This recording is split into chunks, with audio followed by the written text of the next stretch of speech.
On है ना।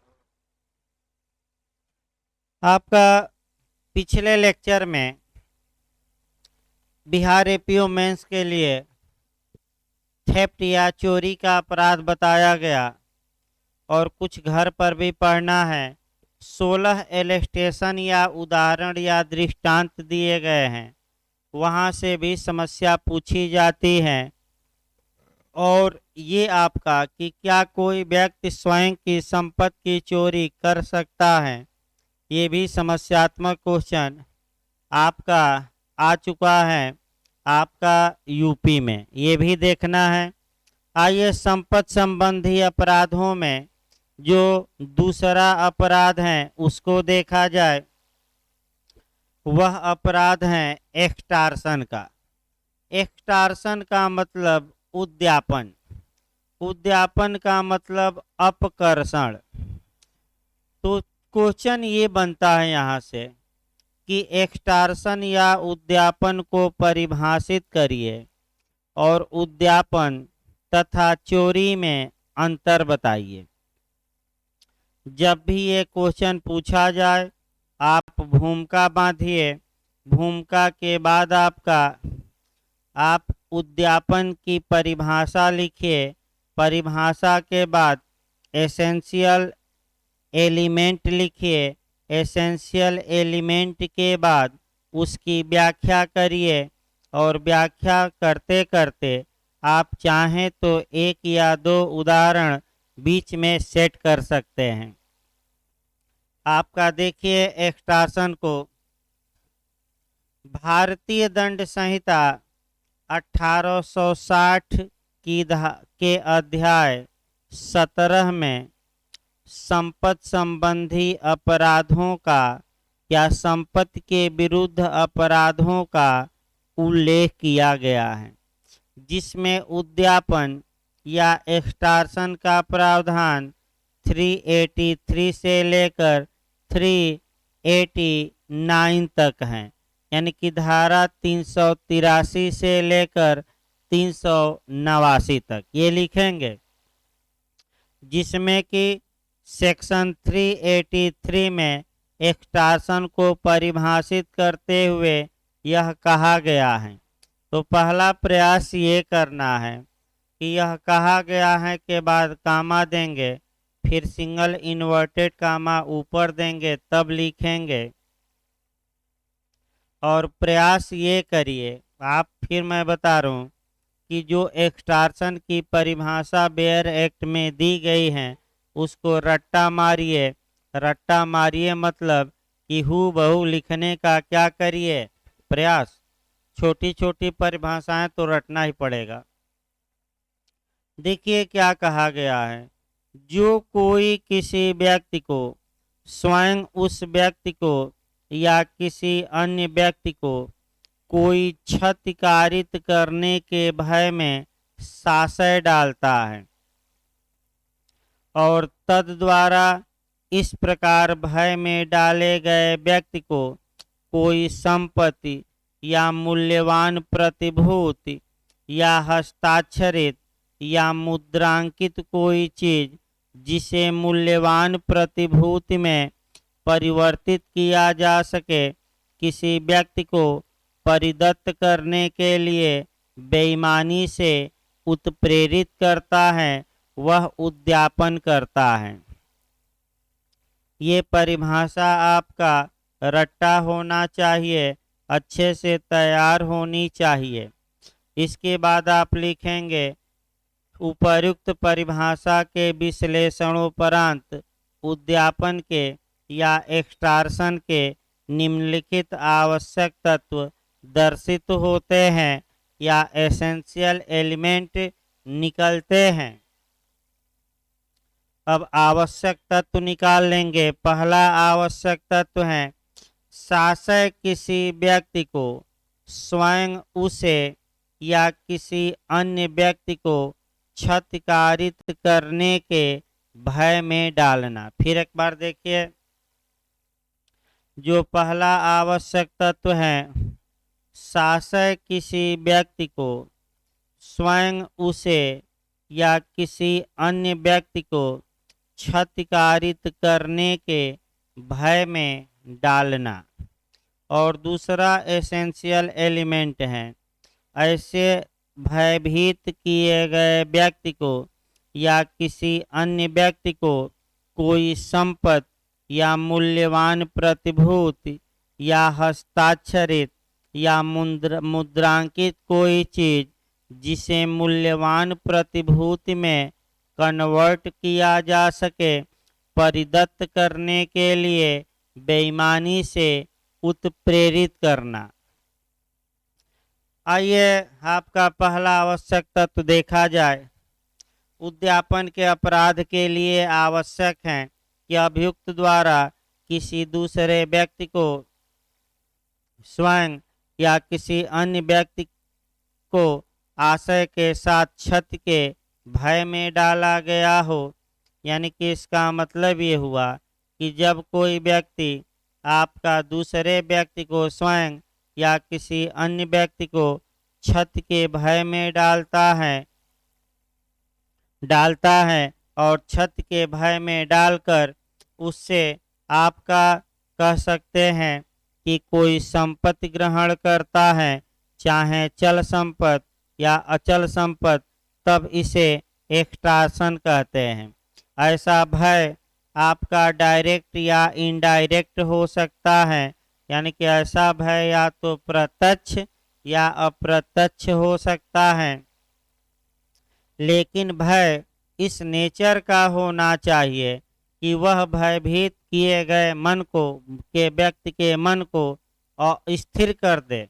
यानी कि भयभीत किया गया व्यक्ति अस्थिर हो जाए और उस व्यक्ति का आचरण स्वैच्छिक या स्वतंत्र न रह जाए। यानी कि वह व्यक्ति अपनी इच्छा के क्या करे, विरुद्ध कार्य करने लगे, स्वतंत्रता पूर्वक नहीं। क्योंकि शब्द ये आया है कि क्षति के भय में डालना। क्षति शब्द को अब यहाँ कोरिलेट करना पड़ेगा। क्षति शब्द को आईपीसी की धारा 44 में स्पष्ट किया गया है, जिसके अंतर्गत अवैध रूप से संपत्ति को या शरीर को या मन को या ख्याति को जो नुकसान पहुंचाया जाता है उसे ही क्षति माना जाता है। यानी कि वैध रूप से नहीं, सतर्क रहना है। एक लाइन जरूर लिखना है। कौन सी धारा ऐड करके? 24।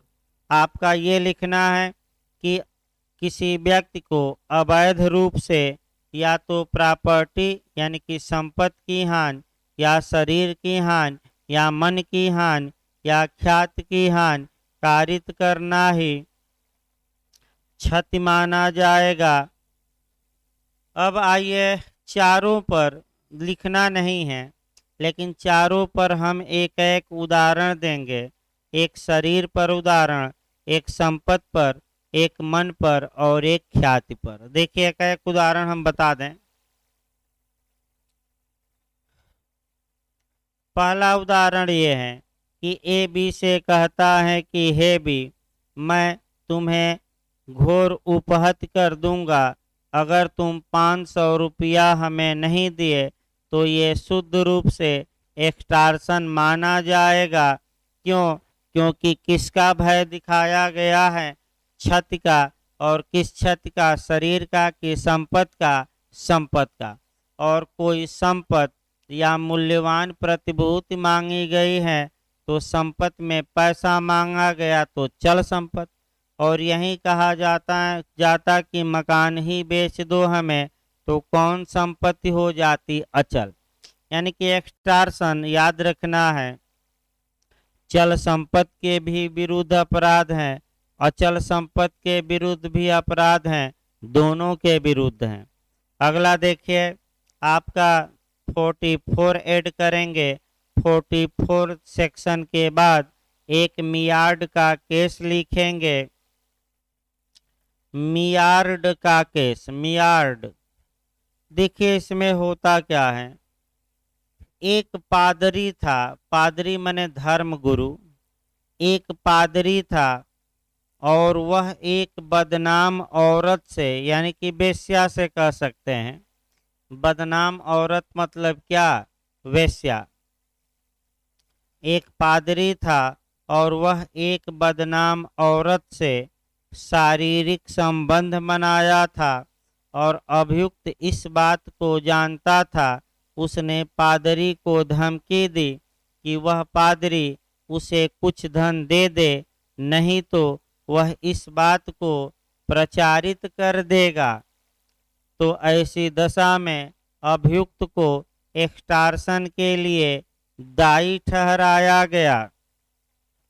यानी कि सतर्क ये रहना है कि यहाँ आप ये देख रहे हैं कि सत्य लांछन लगाना, यानी कि सत्य लांछन लगाया गया है, लेकिन किसके लिए? क्या ऐंठने के लिए? पैसा या संपत्ति, तब भी एक्सटॉर्शन माना जाएगा। अब ये समस्या है कि चाहे अब सही मुकदमा कायम करने की धमकी दी गई हो या झूठा मुकदमा, चाहे सही मुकदमा कायम करने की धमकी देकर दी गई हो या झूठा मुकदमा कायम करने की, दोनों एक्सटॉर्शन माना जाएगा। दोनों पर एक एक उदाहरण देखिए। ए बी से कहता है कि हे बी, तुमने मुझे उपहत कारित किया है, अगर तुम 500 रुपया नहीं देते तो मैं उपहत के लिए तुम पर मुकदमा करूंगा। ये भी एक्सटॉर्शन माना जाएगा, भले सही मुकदमा दायर करने की क्या दी गई हो, धमकी। फिर आपका दूसरा झूठा मुकदमा देखिए। ए बी से कहता है कि हे बी, अगर तुम 1 लाख रुपया नहीं दिए तो मैं फर्जी FIR तुम्हारे खिलाफ कर दूंगा। ये भी एक्सटॉर्शन माना जाएगा। क्वेश्चन आ सकता है कि झूठा मुकदमा कायम करने की धमकी देना कि सत्य मुकदमा, तो दोनों एक्सटॉर्शन माने जाएंगे। हम क्षति बता रहे थे। पहला क्षति शरीर की क्षति बताई गई, दूसरा संपत्ति। यानी कि ए बी से कहता है कि हे बी, तुम अपनी घड़ी दे दो, नहीं तो तुम्हारी भैंस ही हम चुरा लेंगे। तो ये किसको नुकसान पहुंचाने की भय दिखाया गया है? भैंस को। या पैसा दे दो। तीसरा मन को, मन की ख्याति, जो मन को नुकसान होता है, जो मन को क्षति होती है, वह आपका देखिए उदाहरण। ए बी से कहता है कि हे बी, तुम 500 रुपया दे दो, नहीं तो तुम्हारे मस्जिद में मैं सुअर का मांस फेंक दूंगा। या ए बी से कहता है कि हे बी, तुम 500 रुपया दे दो, नहीं तो तुम्हारे मंदिर में मैं गाय का मांस फेंक दूंगा। तो ये शुद्ध रूप से मन पर क्षति डालते हैं, मन पर प्रभाव डालने वाले अपराध हैं और एक्सटॉर्शन माना जाएगा। ख्याति पर प्रभाव डालने वाले अपराध डिफेमेशन या मानहानि है।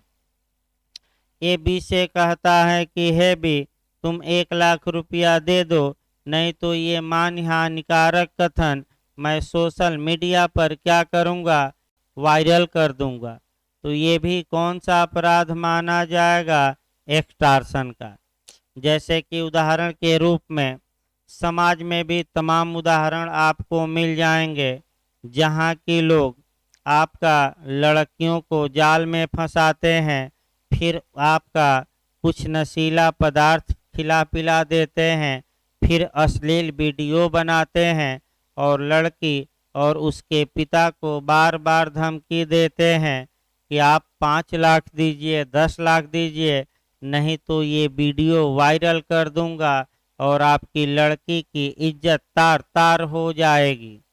तो ये शुद्ध रूप से कौन सा आपका अपराध हुआ? एक्सटॉर्शन। एक आपका बाबा थे, तेल मालिश बाबा।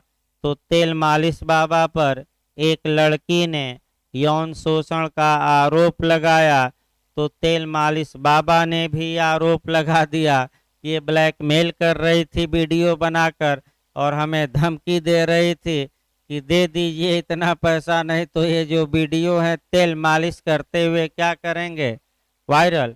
और वायरल हो ही गया था।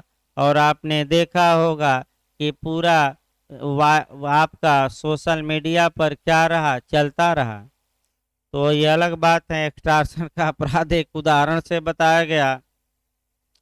आगे देखिए आपका दूसरा पॉइंट क्या है। दूसरा दूसरा पॉइंट ये है कि जिस व्यक्ति को भय में डाला गया है या तो उस व्यक्ति को बेईमानी से उत्प्रेरित किया जाए कि वह संपत्ति या कोई मूल्यवान प्रतिभूति दे या किसी कागज पर हस्ताक्षर करे जिसे मूल्यवान प्रतिभूति के रूप में कन्वर्ट किया जा सके। या ये भी हो सकता है कि जिस व्यक्ति को भय में डाला गया है उस व्यक्ति से पैसे की मांग न की जाए, बल्कि किससे की जाए, पैसे या धन या संपत्ति की मांग किसी अन्य से, और अन्य से ये मांग किया जाए कि वह व्यक्ति कोई संपत्ति दे दे या कोई मूल्यवान प्रतिभूति दे दे या कोई हस्ताक्षरित या मुद्रांकित दस्तावेज दे जिसे किस रूप में कन्वर्ट किया जा सके, वैल्यूएबल सिक्योरिटी में, मूल्यवान प्रतिभूति में। यहाँ आपको एक धारा और ऐड करनी पड़ेगी, और वह धारा आईपीसी की जो ऐड करना है, मूल्यवान प्रतिभूति को दर्शाना है। और मूल्यवान प्रतिभूति आपका देखिए नोट्स में है नहीं, आपका इसीलिए कहा जाता है कि नोट्स एक बार जो भेजा गया, आपका कर्तव्य है कि आप उसमें जो भी नई नई बातें ऐड हो रही हैं वहीं आपका ऐड कर लीजिए पढ़ते समय। ये अच्छा तरीका माना जाता है।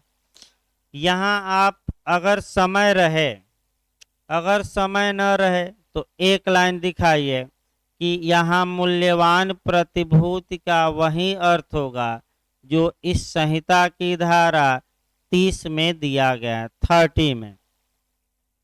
और अगर समय रहे आपके पास तो मूल्यवान प्रतिभूति को लिखिए, यानी कि समय रहे तो मूल्यवान प्रतिभूति की परिभाषा जैसे सेक्शन 30 वाली लिख दीजिए, और न समय रहे तो एक लाइन लिख कर क्या करेंगे, हर हाल में निकल जाएंगे। यानी कि आपका देखिए कोरिलेट कहाँ से हुआ, 120 आपका छत यानी कि 44 लिखना है आईपीसी के। फिर आपका हमने बताया मूल्यवान प्रतिभूति आ गई तो इसमें कौन सी धारा ऐड करेंगे, आपका इसमें आप ऐड करेंगे 30, 2 धाराएं और ऐड करना है। अब देखिए उद्यापन के अपराध में जो पीड़ित होता है, यानी कि जिसको भय दिखाया गया है या जिससे संपत्ति ली जा रही है, वह व्यक्ति स्वयं अपने हाथों से अभियुक्त को संपत्ति देता है। ये भी काफी महत्वपूर्ण है। यानी कि जिस व्यक्ति को एक्सटॉर्शन किया गया है वह व्यक्ति या कोई अन्य व्यक्ति स्वयं अपने हाथों से अभियुक्त को क्या देता है, संपत्ति या धन या मूल्यवान प्रतिभूति। जबकि चोरी में अभियुक्त स्वयं अपने हाथों से संपत्ति हटाता है, एक्सटॉर्शन में नहीं। फिर एक बार इसको कंसेप्ट को बनाइए, समस्या आ सकती है।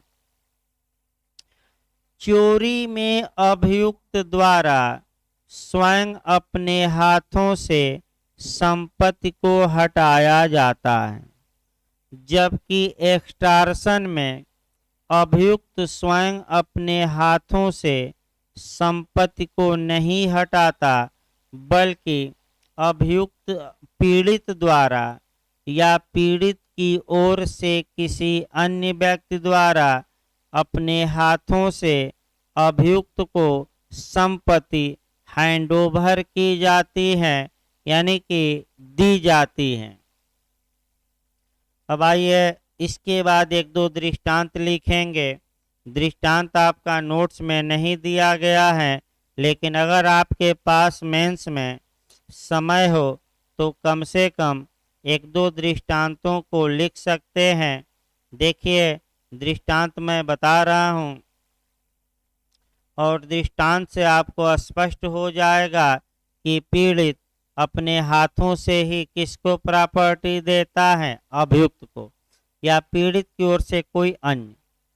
यानी कि ये हो सकता है कि समव्यवहार कई व्यक्तियों के बीच हो, धमकी देने वाला कोई और हो, जिसको धमकी दिया गया कोई और हो, संपत्ति हैंडओवर करने वाला कोई अन्य हो, और जिसको संपत्ति दी जा रही है वह कोई अन्य व्यक्ति हो, ये हो सकता है। देखिए इलस्ट्रेशन पहला 383 का दृष्टांत हम देखते हैं। को यह धमकी देता है कि यदि यह ने उसको धन नहीं दिया तो वह यह के बारे में मानहानिकारक कथन अपमान लेख प्रकाशित करेगा, और अपने को धन देने के लिए वह इस प्रकार यह को उत्प्रेरित करता है। तो पॉइंट भी पकड़ना है, किसका भय दिखाया गया, ख्याति का, कि मन का भय, मन की छत का भय दिखाया गया, कि ख्याति का, कि शरीर का, कि संपत्ति का, तो ख्याति का मानहानिकारक कथन।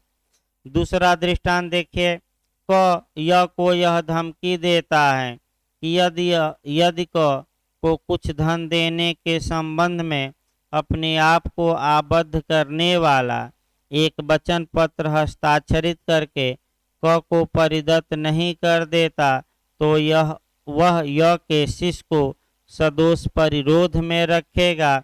यहाँ जो छत का भय दिखाया गया है शरीर का, देखिए यहाँ पैसा मांगा जा रहा है बी से, पैसा मांग रहा है ए, लेकिन छत का भय किसको दिखाया गया है, बी को नहीं बल्कि उसके शिष्य को, कि तुम्हारे शिष्य को हम क्या करेंगे, अपहरण कर लेंगे, व्यापहरण कर लेंगे, जो भी हो। तो आपका सतर्क रहना है। और आपका तीसरा एक और उदाहरण बता दिया जाए। क यह धमकी देता है कि यदि यह ख को कुछ उपज परिदत्त करने के लिए शास्ति युक्त बंध पत्र हस्ताक्षरित नहीं करेगा और ख को न देगा तो वह यह के खेत को जोत डालेगा, जोत डालने के लिए लठैत भेज देगा, यानी कि यहाँ संपत्ति का नुकसान करेगा और तुम्हारे खेत को जबरदस्ती क्या किया जाएगा, जोत दिया जाएगा। तो किसको छत का भय दिखाया गया है, शरीर को नहीं, आपका मन को भी नहीं, ख्यात को भी नहीं, किसको, संपत्ति को। तो ये आपका सतर्क रहना है मेंस में लिखते समय।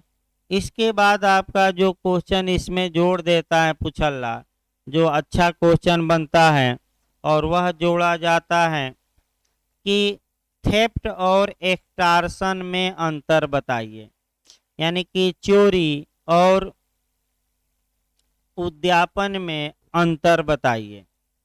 इसको अच्छे से तैयार रखना है, मैं लिस्ट बना दे रहा हूँ, और प्रयास ये करना है कि इस क्वेश्चन को भी काफ़ी अच्छे से आपको क्या रखना है, तैयार। देखिए लिस्ट मैं बना रहा हूँ।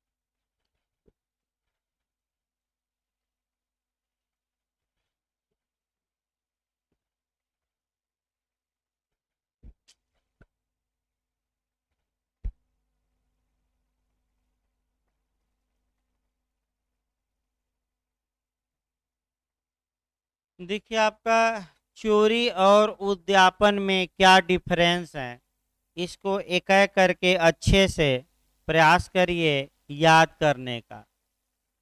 चोरी और एक्सटॉर्शन में पहला अंतर आप दिखा सकते हैं, कह सकते हैं सेक्शन वाइज दिखा सकते हैं, कि चोरी के बारे में प्रावधान 378 से लेकर 382 तक में है, जबकि उद्यापन के बारे में प्रावधान 383 से लेकर 389 तक।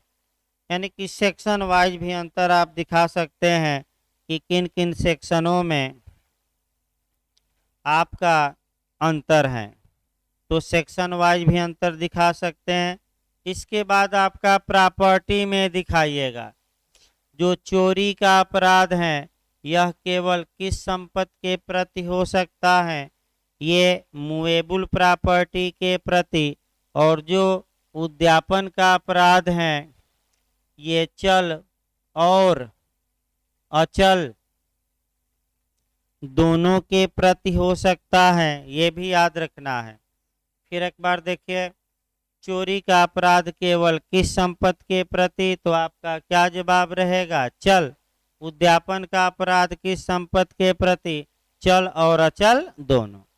इसके बाद तीसरा आ जाइए, क्या चोरी में भय दिखाया जाता है कि नहीं, यानी कि क्या चोरी के लिए भय दिखाना आवश्यक है। पढ़ाते समय हमने कहीं कोई बात नहीं बताई, तो चोरी के लिए भय दिखाना आवश्यक नहीं है, याद रखिएगा। चोरी के लिए क्षति का भय दिखाना आवश्यक नहीं होता, जबकि एक्सटॉर्शन के लिए, उद्यापन के लिए यह आवश्यक है कि क्या दिखाया गया हो, क्षति का भय। तीसरा अंतर हमने बताया, अच्छे से इसको तैयार रखिए। आपका ये भी कहा जाता है कि चोरी चुपके से की जाती है, चुपके चुपके चोरी, तो चोरी चुपके से की जाती है, जबकि एक्सटॉर्शन खुलेआम किया जाता है। ये अंतर आप लिख सकते हैं, नहीं भी लिख सकते आपका, लेकिन आपका चोरी चुपके से की जाती है और जो आपका एक्सटॉर्शन है वह चुपके से नहीं खुलेआम किया जाता है, चुपके से नहीं। आपका अगला अंतर देखा जाए जो अति महत्वपूर्ण है, चोरी में अभियुक्त चल संपत्ति को स्वयं अपने हाथों से हटाता है, अति महत्वपूर्ण है ये। चोरी में अभियुक्त संपत्ति को स्वयं अपने हाथों से हटाता है, याद रखिएगा। फिर एक बार हम बता रहे हैं, चोरी में अभियुक्त संपत्ति को स्वयं अपने हाथों से हटाता है, ये काफी महत्वपूर्ण है अंतर। जबकि एक्सटॉर्शन में यानी कि उद्यापन में अभियुक्त स्वयं अपने हाथों से संपत्ति नहीं हटाता, बल्कि पीड़ित द्वारा या पीड़ित की ओर से किसी अन्य व्यक्ति द्वारा अपने हाथों से अभियुक्त को संपत्ति हैंडओवर की जाती है, दी जाती है। अति महत्वपूर्ण अंतर ये भी है, आपका अति महत्वपूर्ण अंतर है।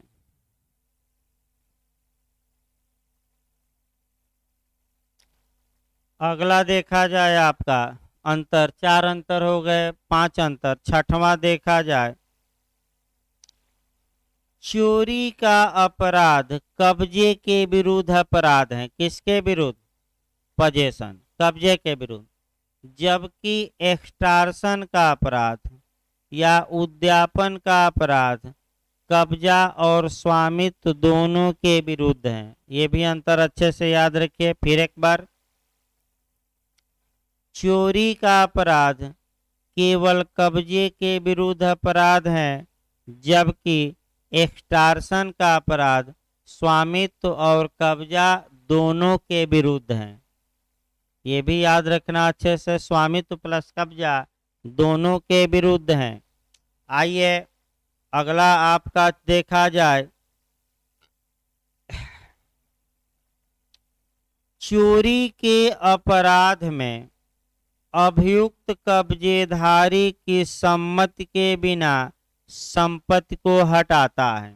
फिर अच्छे से याद रखिए, चोरी के अपराध में अभियुक्त कब्जेधारी की सम्मति के बिना चल संपत्ति को हटाता है। लेकिन एक्सटॉर्शन में ऐसा नहीं है। एक्सटॉर्शन में जो संपत्ति हटाई जाती है, माने संपत्ति जो ली जाती है, वह कब्जेधारी या स्वामी की सम्मत से ही ली जाती है, यानी कि सम्मत से ही। लेकिन जो सम्मति रहती है वह कैसे पाई गई रहती है? क्षति का भय दिखाकर। ये काफी महत्वपूर्ण है, फिर एक बार हम बता रहे हैं। चोरी में अभियुक्त चल संपत्ति के कब्जेधारी की सम्मति के बिना संपत्ति को हटाता है, जबकि एक्सटॉर्शन में संपत्ति पीड़ित द्वारा अपनी सम्मत से ही दी जाती है, लेकिन पीड़ित की जो सम्मति है वह स्वतंत्र नहीं होती। तो कैसे पाई जाती हैं? क्या दिखाकर पाई जाती हैं? क्षति का भय। केवल भय नहीं भाई, कैसा भय? क्षति का। अगला देखिए आपका, ये आपका अगला अंतर देखिए,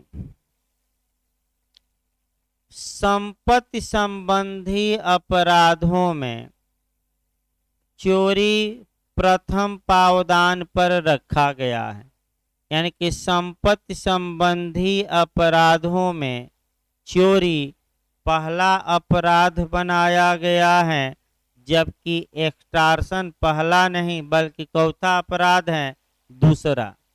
ये भी आप दिखा सकते हैं कि आपका ये संपत्ति संबंधी अपराधों में चोरी प्रथम स्थान पर रखी गई है, जबकि एक्सटॉर्शन द्वितीय स्थान पर, जो क्रम से हम देखते हैं। इसके बाद आप अंतर दिखा सकते हैं कि चोरी के अपराध में अभियुक्त पीड़ित को चल संपत्ति देने के लिए उत्प्रेरित नहीं करता, उकसाता नहीं है। फिर एक बार देखिए, चोरी के अपराध में अभियुक्त चल संपत्ति लेने के लिए पीड़ित को उत्प्रेरित नहीं करता, उकसाता नहीं, उत्प्रेरित नहीं करता। लेकिन एक्सटॉर्शन में अभियुक्त इस बात के लिए पीड़ित या किसी अन्य व्यक्ति को उत्प्रेरित करता है कि वह अभियुक्त को कोई संपत्ति यानी कि चल या अचल या कोई मूल्यवान प्रतिभूति दे। ये क्या किया जाता है? स्पष्ट लिखा है डायरेक्ट में कि क्या किया कर रहा है? उत्प्रेरित, चोरी में नहीं। लास्ट में आप कह सकते हैं कि भाई चोरी चुपके से बताया ही गया, ये आप चाहें तो छोड़ सकते हैं। आपका चोरी चुपके से की जाती है, एक्सटॉर्शन चुपके से नहीं होता। यानी कि एक्सटॉर्शन में व्यक्ति जानता रहता है कि हमें भयभीत किया गया है, और चोरी में तो चुपके से लेकर क्या किया जाए, सामान को भाग लिया जाए। ये भी एक अंतर इंटरव्यू में लोग बनाते हैं, पूछते भी हैं। तो इस प्रकार 6-7 अंतर भी आपका बता दिया गया और एक्सटॉर्शन का अपराध भी समाप्त हो गया। अब आइए राबरी। राबरी मतलब लूट। आपका लूट पर एक क्वेश्चन बनता है। देखिए कैसे क्वेश्चन बनता है। लूट या राबरी को परिभाषित करते हुए लूट और डकैती में अंतर बताइए, ये क्वेश्चन बनता है। यानी कि लूट को परिभाषित करते हुए लूट और डकैती में अंतर बताइए। एक ये क्वेश्चन बन जाता है। फिर अगला क्वेश्चन आपका बनता है कि लूट को परिभाषित करते हुए चोरी और लूट में अंतर बताइए, या एक्सटॉर्शन और रॉबरी या लूट में अंतर बताइए। डिफरेंस जरूर पूछा जा रहा है वर्तमान समय में। डिफरेंस आपका अच्छे से याद रखना है। आइए आपका लूट की शुरुआत कैसे करेंगे, यानी कि रॉबरी की शुरुआत कैसे करेंगे, ये हम देखें। देखिए, आपको लिखना वही भूमिका बांधनी है अगर आ जाए तो, कि भारतीय दंड संहिता 1860 की धारा 1860 नहीं, भारतीय दंड संहिता के अध्याय 17 में संपत्ति संबंधी अपराधों का उल्लेख किया गया है, जिसमें सेक्शन 390 के तहत यानी कि 390 के तहत लूट को परिभाषित किया गया है। लूट स्वतंत्र अपराध नहीं होता, यह चोरी या उद्यापन का ही सीरियस रूप होता है, गंभीर रूप होता है। ये लिखना पड़ेगा कि लूट स्वतंत्र अपराध नहीं है। ये स्वतंत्र अपराध न होकर ये गंभीर अपराध है। किसका? यानी कि या तो लूट चोरी ही कुछ दशाओं में लूट में कन्वर्ट हो जाएगी, या एक्सटॉर्शन ही कुछ दशाओं में लूट में कन्वर्ट हो जाता है। अर्थात लूट में दो अपराध होते हैं, या तो चोरी या एक्सटॉर्शन। फिर एक बार समझिए, या तो चोरी ही कुछ दशाओं में किसमें कन्वर्ट हो जाती है, लूट में, और एक्सटॉर्शन कुछ दशाओं में रॉबरी में कन्वर्ट हो जाता है। वे दशाएं कहाँ दी गई हैं? 390। तो फिर आ जाइए, बैरक की भाषा देखा जाए। आपका जो लूट की परिभाषा दी गई है आईपीसी की धारा 390 में दी गई है, और प्रयास ये करिए कि 390 भी हूबहू क्या करिए, बैरक की भाषा तैयार। देखिए, आपका 390 लूट या रॉबरी को परिभाषित किया गया है। क्या कहा गया है? सब प्रकार की लूट में या तो चोरी या उद्यापन होता है। अभी हमने बताया भी कि रॉबरी कोई स्वतंत्र अपराध नहीं है, यह गंभीर रूप है। किसका गंभीर रूप है? चोरी का। और किसका? उद्यापन का। और सब प्रकार की लूट में या तो चोरी या उद्यापन होता है। अब आपका चोरी कब लूट बनेगी, ये अलग नियम चलेगा। उद्यापन कब लूट बनेगा, ये अलग नियम चलेगा। और आइए हम देखते हैं कि चोरी कब लूट है। देखिए, चोरी लूट है यदि उस चोरी को करने के लिए तो इसको आपका अगले लेक्चर में बताया जाएगा